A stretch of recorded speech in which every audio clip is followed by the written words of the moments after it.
নামমাত্র গান গাইল না, এই নামমাত্র সাথে সাথে লীলা গানও শ্রবণ করা দরকার।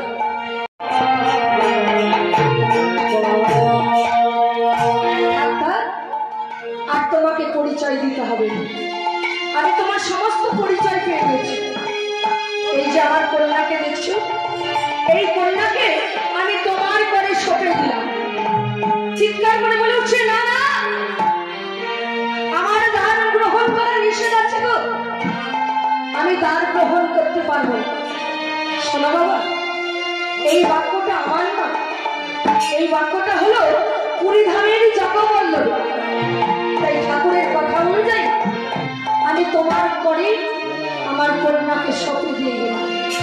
যেই বলেছে পদ্মাবতী করেছে কি, তাড়াতাড়ি করে গিয়ে চরণবতী জড়িয়ে ধরেছে। কাঁদতে কাঁদতে বলে উঠছে, বলে আমি লীলা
জড়িয়ে ধরেছে। জয়দেব দূরে সরিয়ে দিচ্ছে, তবু কিন্তু পদ্মাবতী ছাড়বে না। পদ্মাবতী করছে কি, পুনরায় গিয়ে চরণ দুটি জড়িয়ে ধরেছে। কানতে কানতে বলেছে, পিতা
ঠিক এমন সময় জয়া খাতা ছুটতে ছুটতে যাচ্ছে, আমাকে বাঁচাও।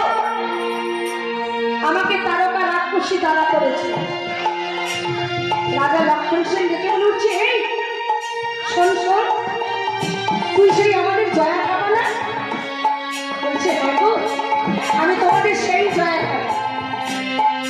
বাঁচাও না গো, আমাকে তারকা রাক্ষসী তারা করেছে। বলছে এইটা বাঁচি, আমার ওই মন্দির আছে, মন্দিরে গিয়ে লুকিয়ে পড়, তারপর আমি তাকে দেখছি। যেই লুকিয়ে পড়েছে পদ্মাবতী অনুসরণ করে আসছে, এসে সেই রাজা লক্ষণ সেনকে দেখে বলে উঠছে, বলি এদিকে আমার স্বামী গেল, এদিকে আমার স্বামী গেল, এদিকে আমার স্বামী গেল, এদিকে আমার স্বামী গেল, এদিকে আমার স্বামী গেল, এদিকে আমার স্বামী, বলি এদিকে আমার স্বামী গেল, এদিকে আমার স্বামী গেল।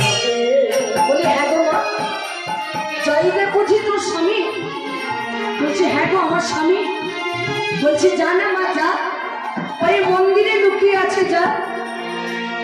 মন্দিরে গিয়ে যেই দাঁড়িয়েছে, এমন সময় জয়দেব দেখতে পেয়ে বলে উঠছে, এই রাক্ষসী, তুই এখানেও এসেছিস? ছি ছি, তুই যা। কিছুতেই যাবে না। তাই ঠাকুর আবার দৈববাণী করছে, জয়দেব পদ্মা তোমার উপযুক্ত স্ত্রী, ওকে তুমি গন্ধর্ব মতে বিবাহ করো। আর আমার সিংহাসনের পাশে দুগাছির মালা আছে, সেই মালা নিয়ে পদ্মাবতীকে তুমি বিবাহ করো। তাই জয়দেব আর পদ্মাবতী গন্ধর্ব মতে বাবা বিবাহ হচ্ছে। গন্ধর্ব মত বলতে অগ্নি সাক্ষাতে, ব্রাহ্মণ সাক্ষাতে যে পুরুষ যে নারীর কর গ্রহণ করে, পিতামাতার আজ্ঞা মেনে চলে, সে হলো সতী। আর নিজের ভালোবাসার দ্বারা যে পুরুষ যে নারীকে চায়, সে হলো পরপতি। তাই এমন সময় জয়দেব আর পদ্মাবতীর বাবা বিবাহ হচ্ছে। পদ্মাবতীর বিবাহ হতে হতে পদ্মাবতী বলে উঠলেন, বলি যদি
রাজা লক্ষণ সেন দেখে বলে উঠছে, আজ থেকে এই যে মন্দিরে এসে উঠেছিস, আজ থেকে ঠাকুরের দায়িত্ব তোদের। জয়দেব তুই আজ থেকে সেবা দিবি। আর পদ্মা তুই কি করবি জানিস? তুই ঠাকুরের সেবার আয়োজন করবি। বেশ কিছুদিন বাবা কেটে যায়। তার সেই শিষ্য দুটি পরাশর আর বিমলা তারাও বাবা এসে উপস্থিত হয়েছে। এমন সময় দেখে বলছে, হ্যাঁ এই ঘরের মন্দিরে কতদিন ঠাকুরের সেবা দেবে বলে, চলো চলো আমরা নিজেরাই একটা মন্দির নির্মাণ করব। এমন মন্দির, বাঁশের খুঁটি, মাটির ঘর আর বাবা ঘরের ছাউনি। জয়া খাবার নিজের ঘর ছাইতে উঠেছে। পরাশর আর বিমলা করছে কি,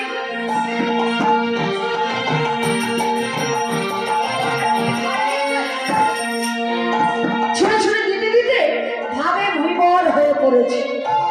ঘর যত ছুঁড়ে তত বাবা মাটিতে এসে পড়ে।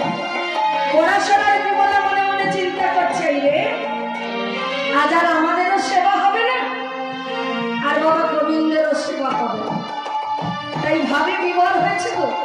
কেমন ভাব জানে, বলি বোঝধাম হতে এসেছ ঠাকুর শ্রীরাধা ঘর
কোথায় বাবা পরাশর আর কোথায় বাবা বিমলা।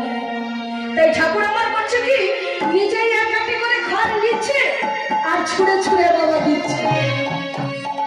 মনের আনন্দে সেই ঘরটি ছিঁড়ে নেমে এসে পরাশরকে বলছে, হ্যাঁ পরাশর, তোরা যদি না ঘর তরি দিতিস তাহলে আজ আর আমার এই ঘর ছাওয়া হতো না রে।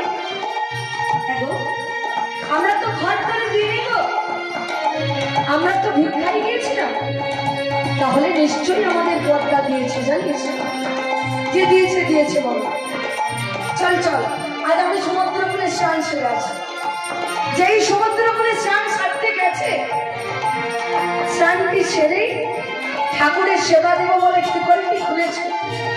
খুলেই দেখছে কি ঠাকুর আমার মাথায় এক হাতে খান আর এক হাতে বাবা দড়ি নিয়ে বসে আছে। তাই কাঁদতে কাঁদতে বলছে, ঠাকুর তোমার এত দয়া, এত কৃপা ঠাকুর, তাই তুমি আমায় আর একটু কৃপা করো ঠাকুর। তোমার অনন্ত কোটি লীলা, একটি লীলা যেন আমি লিপিবদ্ধ করতে পারি। বললেন তথাস্তু, যাও।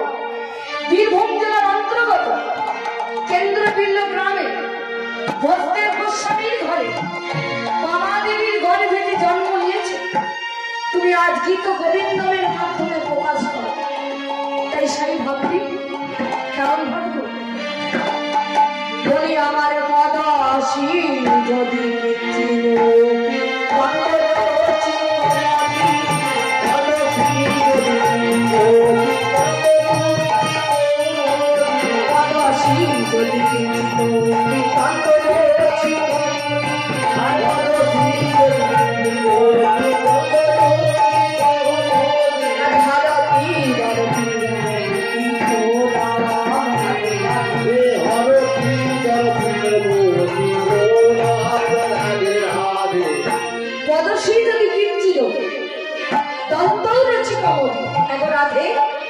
তোমার যে বদন আছে, বদনের কি আছে? বদনে বাবা দন্ত আছে। সেই দন্তের কি আছে না রুচিকার যশ। তাই বলি রাধে, বলি একবার হেসে কথা কনা করি, হেসে কথা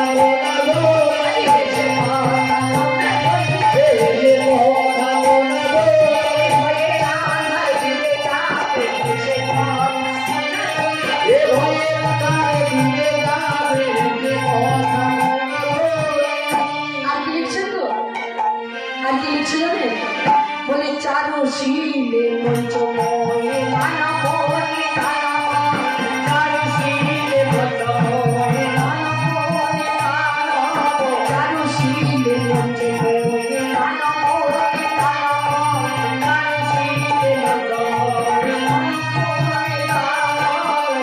চারু শিলে মঞ্চময় মানবমণি দানব। হ্যাঁ রাধে, তুমি যে অকারণে মান করেছো, সেই মান তুমি ত্যাগ করো। কেন না স্থপতি মদ না নয়, দহতি মম মানস। মদন মোহনটা হবে বাবা কখন না শ্রীমতী রাধারানী যতক্ষণ শ্যামসুন্দরের বামে, ততক্ষণ বাবা মদন মোহন। তাই বলি আমি মদনে জ্বালাই ঝোলে মনা,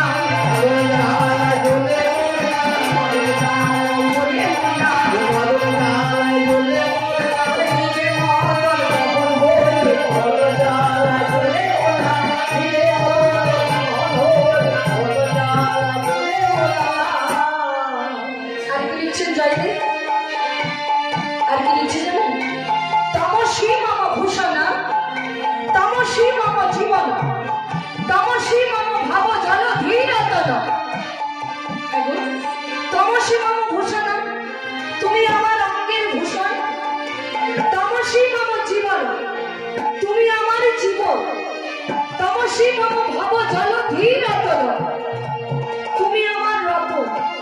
তাই বলি তুমি কত সাগরে ছেয়ে চামারি কামা,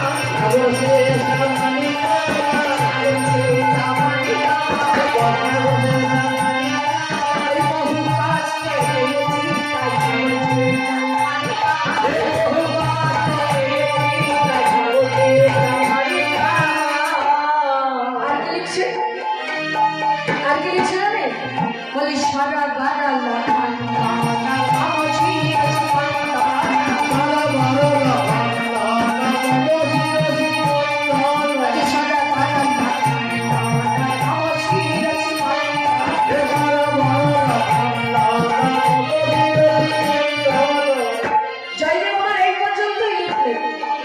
লিখতে বাকি রাখলেন কি না দেহি তিনি মনে মনে চিন্তা করলেন যে শ্রীমতী রাধারানী পদ যুগল আজ গোবিন্দের মস্তকে দেবে কেমন। তাই যাই দেবে হাতের কলম হাতে রইল হাতে কলম হাতে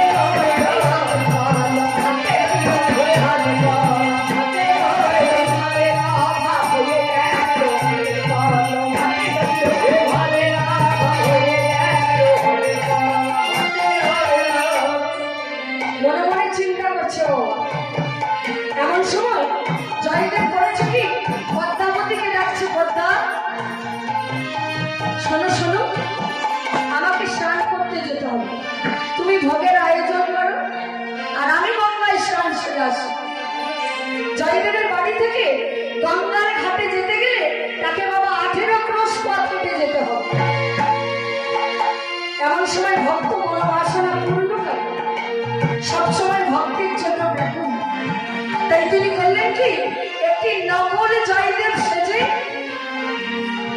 পদ্মাবতীর দ্বারে এসে ডাকছে পদ্মা পদ্মা পদ্মা মনে মনে চিন্তা করছে এত তাড়াতাড়ি আমার স্বামী চলে এলো পদ্মাবতীর মনে সাহস নেই যে দরজাটা খুলে দিয়ে দেখে তাই পদ্মাবতী ঘরের ভিতর থেকেই জিজ্ঞাসা করছে তুমি কি আমার স্বামী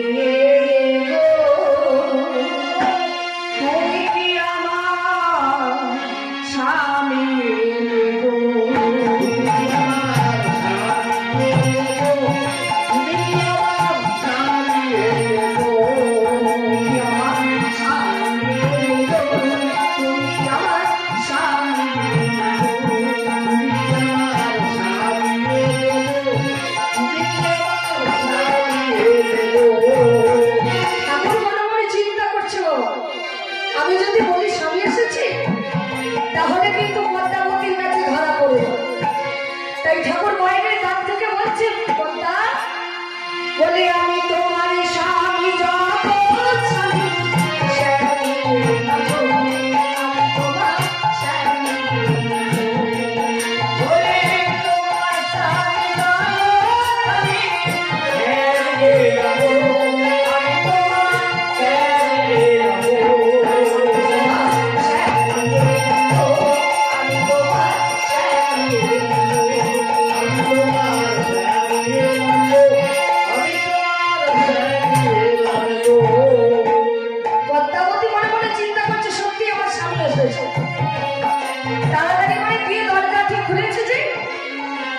পদ্মাবতী জিজ্ঞাসা করছে হ্যাঁ গো আজ তুমি এত তাড়াতাড়ি চলে এলে আজ আমাকে 18 ক্রোশ পথ হেঁটে যেতে হয়নি গো মা গঙ্গা কৃপা করে কদম্বখণ্ডের ঘাটে এসেছে কেন জানো আমার সেই অর্ধ শ্লোকটি মনে পড়ে গেছে গো চলো চলো আগে আমি গ্রন্থাগারে যাই গ্রন্থাগারে গিয়ে দেখছি কি লিখতে বাকি রেখেছে দেহি পদ পল্লব উদাহরণ তাই সেই লেখাটি দেখে গোবিন্দ আমার মনে মনে হাসছে যে ভক্ত আমি যুগে যুগে রাধারানীকে বড় করে এসেছি আর আজ আমি বড় করবো না আজ আমি নিজেই লিখবো আবার মনে মনে চিন্তা করছে বাবা আমি তো লেখাপড়া কোনোদিন শিখিনি গো মাঠে মাঠে ধেনু চড়িয়েছি আর বাবা কবিদের মন মজিয়েছি তাহলে কেমন করে লিখবো তাই ঠাকুর আমার কি করছে জানে বলি বাগবানীকে সাধন নিল বাগবানীকে শরণ নিল বাগবানীকে সাধন নিল বাগবানীকে শরণ নিল বলে বাগবানীকে সাধন নিল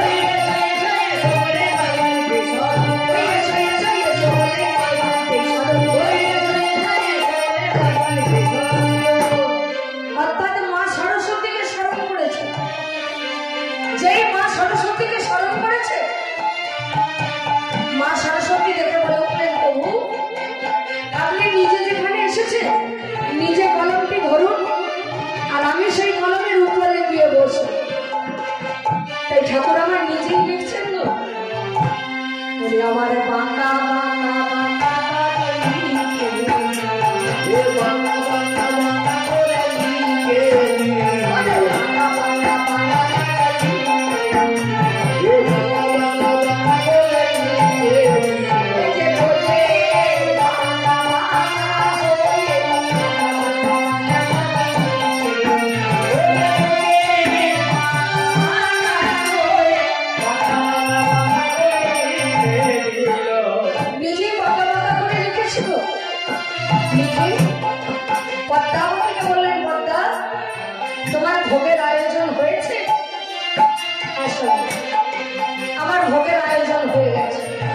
তাহলে চলো আজ আমরা ঠাকুরের সেবা দিতে যাই, চলো।